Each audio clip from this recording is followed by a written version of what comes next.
बदमाशी देखनी है कैसी होती है, मैं दिखाती हूँ गोदी मीडिया की बदमाशी आपको। देखिए ये वीडियो देखिए आज तक का। राक्षस बनाया और फिर उसी राक्षस को अभिमुक्तेश्वरानंद में बदल दिया। ये किसी के सगे नहीं है, किसी के भी। ये हिंदुत्व हिंदुत्व चिल्लाएंगे पर बात पॉपा को बचाने की आए तो काहे का हिंदुत्व, कौन हिंदू कौन शंकराचार्य। हिंदुत्व के सबसे बड़े दुश्मन तो यही हुए ना, हिंदुओं को कौन त्रस्त कर रहा है, यही। अरे बहुत नरक बोया इन्होंने, बहुत। चलिए आपको नरक की असलियत दिखाते हैं टीआर फोबिया के इस एपिसोड में, क्योंकि क्या ना भैया, डर का माहौल है। नमस्कार, मेरा नाम है निवेदिता शांडिल्य और आप देख रहे हैं पॉलिटिक्स। शर्म, हया, लिहाज ये सब करने से घर नहीं चलता है, खुलकर बेशर्मी करनी पड़ती है। बेशर्मी से याद आया कि रूबिका अब पत्रकार होने की एक्टिंग भी नहीं कर रही हैं, जाके भगवा मंच पे ही स्थापित हो गई हैं। गिरगिट कितना भी रंग बदले लेकिन वो रहता तो गिरगिट ही है ना। ये मैं रूबिका को नहीं कह रही, बस एक एग्जाम्पल दे रही हूँ। अपने शोज में हमेशा किसी एक धर्म के पक्ष में रह के दो धर्मों के बीच में तीतर बटेर जैसे लड़वाना और किसी एजेंडेधारी सांस्कृतिक मंच से भाषण देकर भगवा और हरे रंग के कपड़े पहनकर कोई सेक्युलर तो हो नहीं जाता है, और ना ही किसी सेक्युलर को आपके रंग बिरंगी कपड़ों से कोई दिक्कत है जैसा कि रूबिका आपको लगता है। दिक्कत बस आपके दकियानूसी विचारों से है। किस दैवीय किताब में लिखा है जी कि भगवा हिंदुओं का है और हरा मुसलमानों का? ये बंटवारा तो तुम जैसों का किया धरा है ना। आप ही जैसे लोगों के लिए कहा गया है कि मन न रंगाए रंगाए जोगी कपड़ा।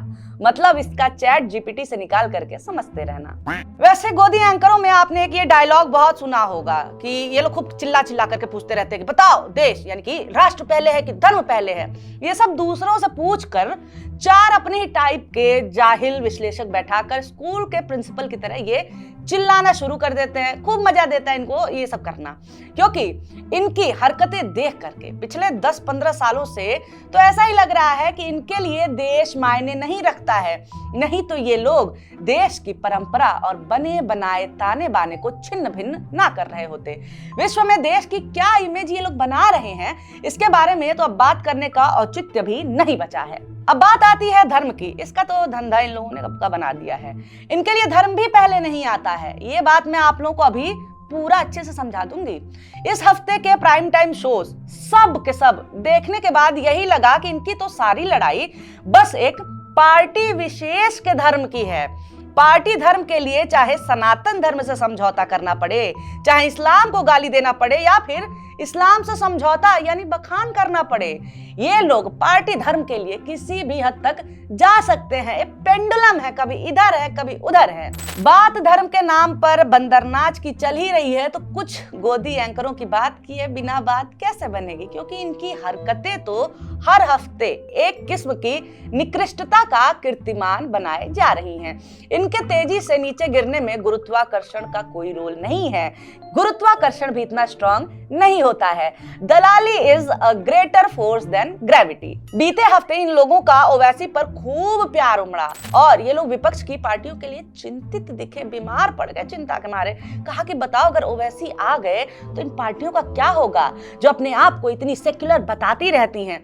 जब ये ओवैसी से प्यार दिखा रहे थे तब दूसरी तरफ शंकराचार्य को माघ मेले में नहाने से रोका जा रहा था और उनके शिष्यों पर लाठियां चलाई जा रही थी।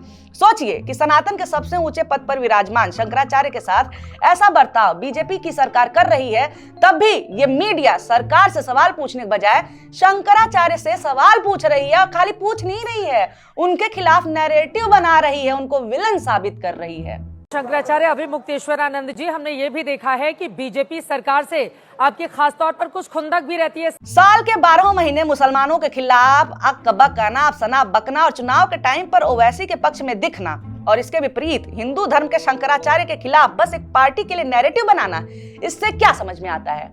यही ना कि इनको ना तो राष्ट्र से कोई मतलब है ना ही किसी धर्म से। बस एक ही धर्म है और वो है भारतीय जनता पार्टी धर्म, जिसके संस्थापक हैं श्री श्री 1008 नरेंद्र मोदी जी। इसी पार्टी को सर्वप्रथम और सर्वोपरि मानते हुए इसी को केंद्र में रख करके इनके सारे नैरेटिव गढ़े जाते हैं। इन लोगों का तो आपस में भी कंपटीशन चलता रहता है ना कि इस बार कौन चाट चाट के, ये मेरे शब्द नहीं है भैया, ये नहीं है, पूरा वीडियो देखे। हाँ, यही ना भाई साहब के शब्द हैं। भाई इतनी जीभ निकाल के तलवे चाट दिए थे ट्रम्प। इनका बस चलता चाट चाट के ट्रम्प का तलवा छील देता। मैं तो इन लोगों की नीचताई दिखाने के चक्कर में आप लोगों के लिए अपनी जबान गंदी कर लेती हूँ, नहीं तो ऐसी भाषा मैं तो सपने में बोल नहीं सकती, सोच नहीं सकती कसम से।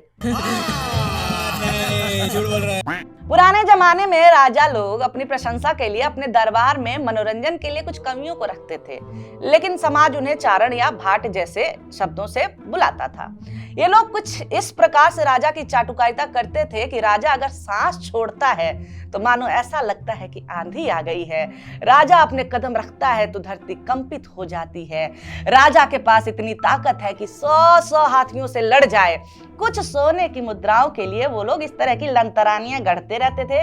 राजा भी खुश और चारणों का भी जीवन यापन मजे से चलता रहता था। उस समय जो ये चारण थे, दरबारी कवि, हाँ, उनमें से किसी की आत्मा इसके अंदर घुस आई या फिर कहिए कि पुनर्जन्म हो गया इसके अंदर। हाँ, अब ऐसा मैं क्यों कह रही हूँ, उस मूल बात पे आती हूँ। कोई भी सामान्य पढ़ा लिखा आदमी भी जो एक पत्राचार के नियम कायदे को जानता होगा, उसे कुछ तो बेसिक औपचारिकताओं के बारे में पता तो होता ही है ना।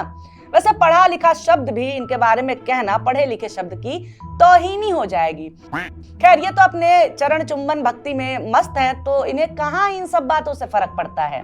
ट्रंप ने अपने लेटर में मान्यवर Narendra Modi, dear prime minister जैसे शब्दों का इस्तेमाल किया है। मान्यवर Narendra Modi, dear prime minister. सोचिए, ये आदमी डियर शब्द को इतना बढ़ा चढ़ा करके बता रहा है, जबकि ये तो दो राष्ट्राध्यक्षों के बीच सामान्य औपचारिक प्रक्रिया होती है। इसी तरह से बोला जाता है भाई। प्रिंसिपल को भी लेटर डियर प्रिंसिपल करके लिखवाया जाता था। इनका छोड़िए, किसी भी दो लोगों के बीच पत्राचार की यही ना सामान्य बात होती है, यही तो भाषा होती है। अब समझ में आया कि मैं इसे क्यों बोल रही थी कि किसी दरबारी की आत्मा लेकर के पैदा हुआ। इतने पे क्योंकि नहीं रुका ये आदमी।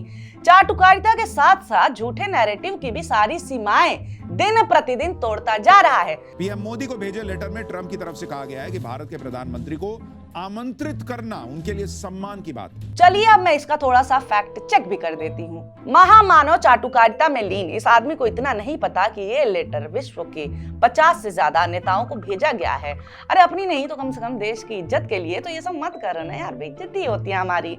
इसीलिए मैंने शुरू में कहा था कि इन लोगों को देश और धर्म किसी से कोई फर्क पड़ता ही नहीं। अरे भाड़ में जाए सब, इनका बस एक ही धर्म है और वो है जैसा कि मैंने बताया था। अब इसी में इसने पाकिस्तान का भी झूठा नैरेटिव चलाया। वैसे तो हम सब यही चाहते हैं कि पाकिस्तान अंतरराष्ट्रीय मंचों पर अलग थलग दिखे, लेकिन अब इस तरह के झूठे नैरेटिव से थोड़ी ना पाकिस्तान अलग थलग होगा। इस तरह से गलतफहमी में आप देश को रख करके पाकिस्तान को नीचा दिखा लेंगे। ट्रंप के बोर्ड ऑफ पीस में आने के लिए पाकिस्तान को $1 बिलियन की एंट्री फीस देनी होगी। $1 बिलियन की एंट्री फीस देनी होगी। अब ये बता रहा है कि पाकिस्तान को इस पीस अकॉर्ड में शामिल होने के लिए $1 बिलियन देने पड़ेंगे, जबकि ये एक फेक नैरेटिव है। ये इसका गढ़ा हुआ नैरेटिव है। इसमें शामिल होने के लिए पाकिस्तान को भी इनविटेशन गया है, जो कि इसने बताया ही नहीं है। और ये फीस सबके लिए है जो भी इस पीस अकॉर्ड का स्थायी मेंबर बनता है।